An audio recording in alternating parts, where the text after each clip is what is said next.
Welcome to Women's Million Dollar Conversations with Alice Tang, where we share stories from successful businesswomen who have saved, earned, or sold over $1 million and discuss how they built their success and insights to help you achieve your goals. Now, let's join the conversation. Hello, Great to Andrea see you. Jones. I know you're in Florida, but thank you so much for granting us time, being our guest of Women's Million Dollar Conversation. To be our guest, she must, and you must, make $1 million, earn $1 million, or save $1 million. Later on, we're going to talk about that $1 million. But before that, our audience would like to learn a little bit about you. Would you tell us who you are, what you do, and why you do what you do? Yes, so thank you again for the opportunity, Alice. I appreciate it. So I run a management consulting firm called Andrea Jones Consulting. We offer project management, change management services, and also a new service called Execute Agility, where we help companies with system selection and implementation as project and change managers. We also help manufacturers, distributors, logistics providers with implementing, I would say, incremental improvement work in their companies to get real results with their same team doing part-time efforts on these small projects. Those are the main two things that we do and how we deliver value. Why we do it is because I believe that there are a lot of people in this world who have a wonderful experience and great education, and for whatever reason, those people can't or aren't willing or able to deliver work full-time or full-time plus.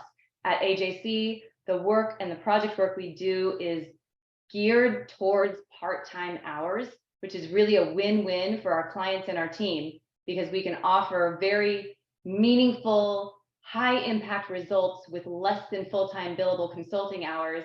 So it saves the client overall, and then our team gets to live what we call the time value of life. So they're often perhaps working moms, perhaps they have aging parents, perhaps they have hobbies that take time, they volunteer, or they're on the tail end of their career where they have worked a huge career for many years and now they want to work less but still have so much to offer. I have a strong passion that individual still has so much to offer to the workplace. It's part of their human dignity and all of our human dignity to offer work in a meaningful way. Maybe why we do what we do, as well as I hope the impact we give work to that human being, and we're very excited about it. Awesome. Looks like it's really a meaningful journey. It happened to be a business that you're making money, but you're creating a space for your team who would like to work and still keep up to their professional knowledge, utilize it, but not necessarily at a full-time basis, but yet your clientele is being helped. So great. Here we are, we're talking about money. Let's start with the first question. What's the value of money for you? That is a terrific question. And I think it is a soul-searching question that everyone should ask themselves at some point. Really thought about the value of money, because it's not just, I want to buy all these cool things. What money provides for me personally and our family, honestly, Alice, it is freedom. Money buys freedom. You don't have to worry so much about putting food on the table, paying your bills, paying your mortgage, making sure your kids go to good schools, all those things. Once you've got those investments covered, you can be very free to think more clearly about what God has given you to do on this earth, I think. And I'm not saying that you can't do those things without having all of that covered, because you can still deliver meaning in the way that God wants you to, even if you don't feel like you have all of those things financially covered. But once you do, there is this freedom that really gives you that open mind and ability to step back and say, how can I really make an impact? What am I here to do? And you don't feel as constrained. So money buys freedom. Awesome. So money equals freedom. Love it. We talked about which route we're going to take as far as we talk about the $1 million landed into the revenue. So I'm going to take you back to when you hit your first $1 million of revenue. And how does it make you feel? How long does it take for you to get there? And did you pause and smell the roses, or just, you know what, because I hit one, I want to get 10. No time to rest. When we hit one, I definitely wanted to grow. The funny thing is the 1 million mark, getting over the 1 million mark for AJC happened during the pandemic. So we couldn't go out, and maybe I went into my actual yard and actually smelled the actual roses, but I wasn't able to take a big trip or do something fun because it was 2020. So AJC started in 2006, and truly it was just me. And I started the business because I myself was in the position for what I described before. I have 4 children. I was wanting to spend time with my family, and I wanted to deliver meaningful work in the market, but I just didn't want to, or didn't really have the time to do that full-time, and really full-time plus, because often in big corporations, especially back in 2006, that was the expectation. So it was just me for a long time. I did not break $1 million when it was just me. In 2020, I hired my first additional overhead person to help me stay accountable to running the business. So if anyone follows the Entrepreneur's Operating System, or EOS, from the book Traction, if I'm the visionary in my business, I hired an integrator. And just honestly, having that person in the business with me, we grew 300% that year. It was insane. It was wonderful. We added lots of team members, able to work in the way I described, part-time. We do it remotely. Everyone was working remotely in 2020. It was not unusual. And so I believe that we had this trifecta of time where we had a team that was already remote, a team that was already part-time, so we're used to working in this environment, and then a market that was ripe for new systems because they were all working from home. They needed new systems. And so the type of work we provided also was needed. So that was a great year for AJC. And I feel super blessed that we've been able to grow even from there, and we're looking to grow further. So the year of breaking $1 million was 2020. We celebrated by kind of being shocked and having a Zoom call at the end of the year. I don't know. There wasn't anything we could really do that year, but we did have a fun get together in September of 2021 outside with our whole team for lunch. Well, wonderful. Not only did you figure it out that you cannot do it alone, and many entrepreneur business owners that we have interviewed say the same thing, right? It takes a whole village to get there. You can be as good as doing what you're gifted to do, but it takes more than that to scale a business. So thank you for sharing. From under $1 million to triple it to reach $1 million. Want to celebrate with you even now, 2 years later. Thank you for sharing. All right, on your journey to your success, still going, right? You have new goals, obviously. You're a successful business owner. What is the biggest bias that you have faced, and how do you overcome it, or are you still overcoming it? Share with us. That is a wonderful question. Also, I thought about that a lot. To be 100% candid, I don't feel as though I have a huge story on gender bias or racial bias. I have been privileged to live in other countries in my life. I've lived in Japan, I've lived in China, before we had kids, relatively extensively. Since then, not quite so much. And I'm sure people looked at me with bias. However, either I was too naive to get it, or I didn't want to see it, or I just refused to let them do it. I just don't feel like that has been an issue for me. The biggest bias, and I know everybody feels this way sometime in their lives, is my own bias, right? My own imposter syndrome, or my own, can I really do that? Or do I have that in me? Or is that going to be good enough? I think that's the hardest bias to come through and to overcome. And I work on it all the time. Yeah. I've known you for many years, and I know that you're courageous, you're confident, and you are everything that a woman entrepreneur wants to know about. So there are many people who's looking up to you. But on the internal bias or limiting beliefs, I love your candid approach. All of us are going through that. You're not alone. I am too, as much as the world sees us in general as super confident women, but there are times and situation and event that we felt that we intimidated. So for me, if I may, I think it's being aware of that situation and know that I'm intimidated and give myself the strongest reason to move through. Now, sometimes I couldn't. Yeah. Then I just do this, right? You're right. That's how I think a lot of people feel. Sometimes I've certainly felt that way. And to get through it, often it's self-awareness and recognizing it, like you said. And the telltale sign for me is this internal feeling of my defenses going up. I start to feel defensive. And when I start to feel defensive, I feel like I am not adequate. There's something missing. I'm not good enough. And that understanding and awareness helps me to stop and put it on the side in my own mind. I think of it as putting it on the shelf, putting my intimidation on the shelf, putting the feeling that I'm not adequate on the shelf, and becoming curious. To borrow from our mutual friend, Kirsten Minigello, she talks about getting curious. And I think to myself, what is it that I need to know to get through this? And that's when I start asking questions. And people love to give you the answers to questions. So it's really helpful. I can't say I'm perfect at it for sure, but I feel like come a long way just recognizing when it starts. Beautiful. So there are many female audience. That's why we do the Women $1 Million Conversation, was looking for a role model.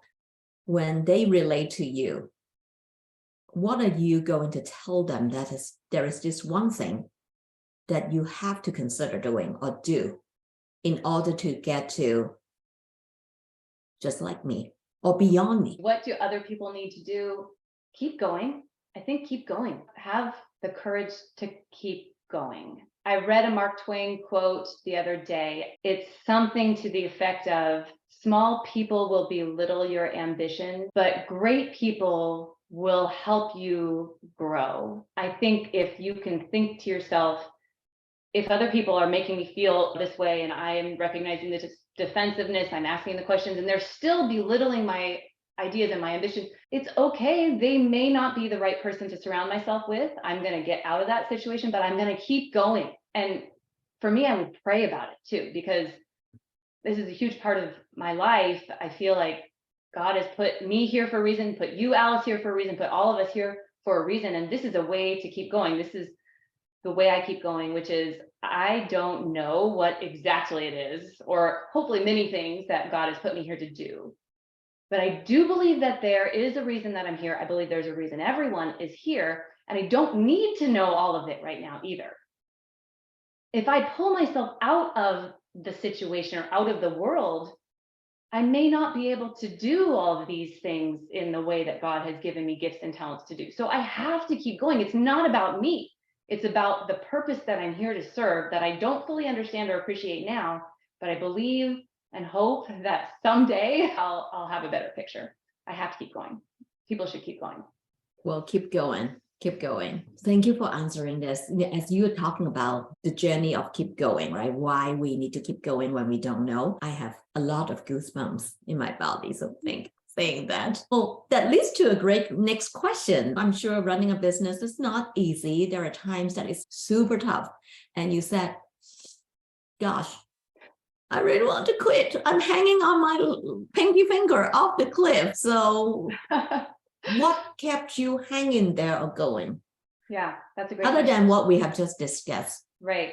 When I started AJC, it was just me, as I mentioned earlier. It's called Andrea Jones Consulting because I didn't know I would ever grow beyond just me. I actually regret that now, to be honest. Don't make a business with your name. There's a small piece of advice, but at this point, I have the website, I have the email, we're using the acronym, and we've got it registered and trademarked and all that stuff. Anyway, I digress. What keeps me going is my team. When it was just me, it was a way for me to keep working while my kids were little. And honestly, as I was having 4 kids, right? I was pregnant or nursing for 9 years of my life. So when I joined Vistage in the 10th year, thanks to our mutual friend, Alyssa Gasca, credit is due, she introduced me. The business started to grow, not because of anything I was actively doing, but by virtue of getting to know more people through that channel and just super blessed. And I started to find the other people that I was able to provide work for. And that became very fulfilling. It was fulfilling in the sense that I wasn't the only one who had this crazy notion that we could work part-time and still deliver meaningful value to the world. There are other people who wanted to do that too. And so there was that sort of validation. And quite frankly, there's a lot of people out there who have that belief that they would like to work in a part-time basis in a meaningful, impactful way, but not have it take over everything. So there was validation there. That kept me going. And then just hearing them talk, like if it wasn't for AJC, I wouldn't be working at all.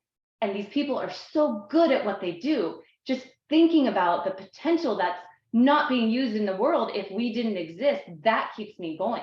And that's why I want to grow the business, because there are so many people who can deliver this potential, amazing work in a way that makes them more confident, helps the people around them. We do it in a way that is very servant leadership forward. We're trying to help others. And it's that ripple effect. You go in there and you start, and the way that you behave and the service that you provide and the smile that you give someone, even over a Teams or Zoom call, will carry them through the rest of that day, might carry them to their family at home, their kids and their spouses and their friends are carrying it to their, and it's that whole way of impacting the world. I have to make it about that, really. That sounds very lofty. Oh, I'm trying to impact the world with all these ripples, but why not? Why not, right? What's the worst we could do? Have ripples in several ponds. If we could get ripples in more ponds, that would be great. But that's what keeps me going, is that it's more than just me. It's about a lot of people doing this and growing in their confidence and delivering valuable service to the world. And that is what keeps me going and makes me want to keep growing AJC. Really good. You just reminded me of another guest who is also a Vistage member, small business, Jenna Bayer, who said the same thing because she has help people to design their yard business. She said the minute when she thought about how difficult it is, she counted all her team member, which is like 20 or 40, I cannot remember exactly. And then the contractors that she used. So she counted 200 households. She just couldn't close the door because she's giving the huge impact. What happened to these people, especially in the pandemic years? Yeah. So that kept her going. And thank you for saying the same thing, but in the AJC perspective. As much as I would love to have everybody work for me, I realize that's not realistic. So it's nice to know there are other businesses out there that use people's skills and interests as well. That's good. When you're making a big decision, when the stakes are very high, how do you make that decision? How do you process, or how do you make it? Have you heard of the Working Genius yet, Alice? I will give a plug to Patrick Lencioni and the Table Group, because that model came from them, and I have to use it in answering this question. How do I make big decisions? I'm an invention and galvanizing person. So if you haven't heard of Working Genius, go to workinggenius.com and read about it. So I like to come up with new things. And I like to get people moving on them. I get very excited. I'm ready to go. I rally the troops and I get people motivated. I'm that cheerleader. I can't help it. I've always been that way.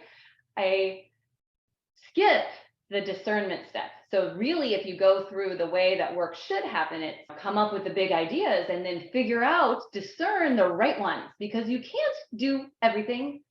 Of course, ironically, this is what my business helps other companies figure out too. But the idea is, if I come up with an idea and I immediately go to just do it, I will probably make a mistake. So the way I make decisions, now that I have this self-awareness, again, it's all a journey.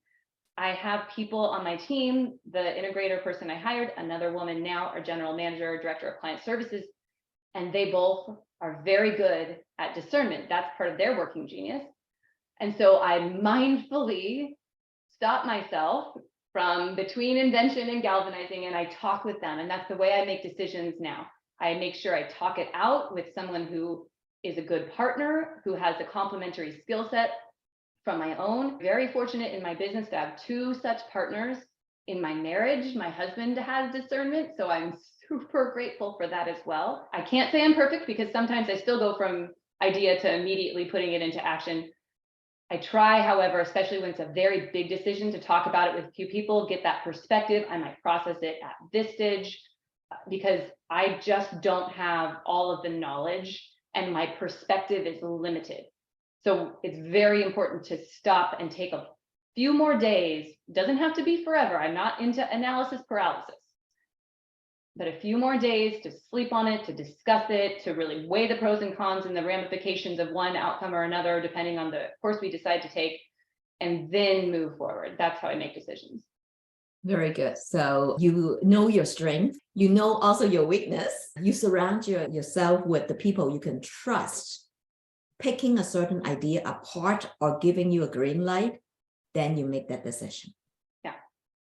Great. We're winding down. Last but one question. What is the best advice or the worst advice you ever received from someone that make a huge impact to you? I am fortunate to have a lot of good advisors in my lifetime. I can't tell you for sure who gave me this advice, but it's possible it was my mom, which is, and she wouldn't have said it this way, but I'll tell you the story behind it. The advice is people regret more what they do not do than what they actually do.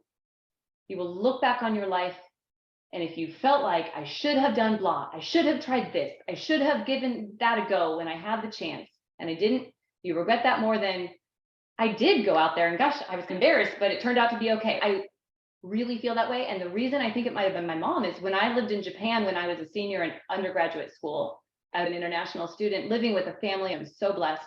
I did not have $1 million, Alice, at that time. I didn't have $1 million. What I had though was a desire and some time to travel. And I remember she told me when I had the opportunity that I got to go to Taiwan, I got to go to Singapore, I got to go to Malaysia, I got to go to Burma, and I got to go to Thailand. And Thailand was the last place, and I really couldn't afford it. But I could scrape it together, and she told me I should go. She said I should go because I might never get the chance again, which is basically that advice. Go and do it. When you've got the chance, you probably won't regret it. And honestly, Alice, that's also why I have 4 children and not just 3, because we had 2 girls, then we had a boy, and we were like, we should be done. And I'm like, I don't feel done. If we have a 4th child, I'll never regret that human being here in my life. But if we don't, it's very possible I'll look back on my life and regret it. So I say go for it. Do the things that is on your heart that give you joy. Don't worry so much about what's the constraints of it. What if, right? What if I have to walk?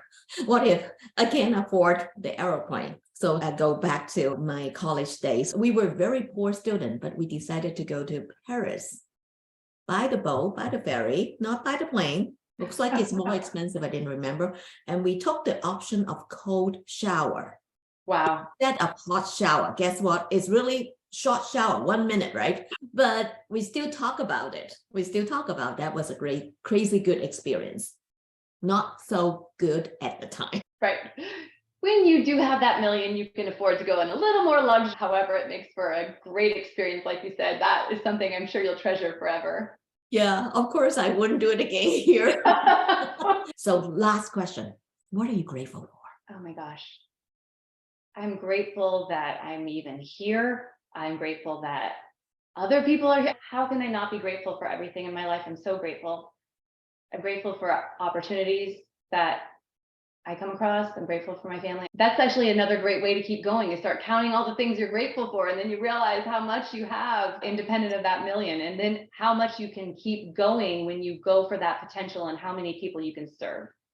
I'm grateful for that. Reaching for the potential and grateful to be here.